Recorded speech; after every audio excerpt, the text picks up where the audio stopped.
Well, a medical mystery is being investigated in Montgomery County. It's a lung infection that has been linked to water. Health reporter Stephanie Stahl says the illness is rare, but the number of patients is growing.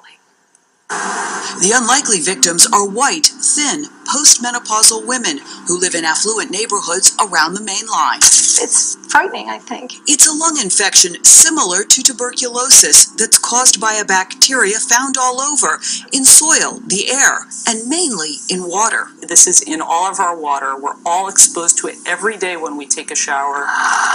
This is being researched very extensively right now. Mainline health pulmonologist Leah Landy does not want to cause unnecessary hysteria, emphasizing that the lung infection called non-tuberculous mycobacteria, or NTM, is very rare. She treats about 100 patients a year. Symptoms include a cough and fatigue. All of this white area, that's all infection and inflammation. A study from the American Thoracic Society and NIH in 2012 identified 7 significant clusters of NTM around the country, one being the greater Philadelphia metropolitan area, with significant clusters found in Montgomery County. At the end of the day, you're thinking, have you hurt yourself by drinking water? Karen McCarthy, who lives in nearby Westchester, was diagnosed with NTM in May. Now you have to live on antibiotics. Until next September or October.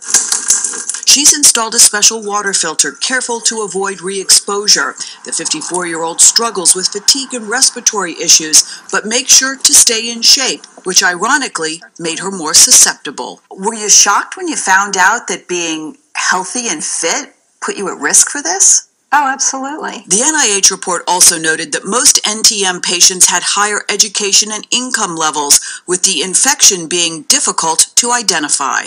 The diagnosis is tricky. It often is delayed. There's often, I'll see patients as well others that have been undiagnosed for several years. Dr. Landy says the bacteria can be especially dangerous when it's aerosolized in the shower or from a humidifier, even with dirt that blows in the air. I didn't know what NTM was. I didn't know how to pronounce it. Philip Lippman says he learned fast after his wife, Fern, was diagnosed. They lived in another NTM hotspot, Florida. The lung infection eventually killed her. She was such an amazing person, but she's in my heart.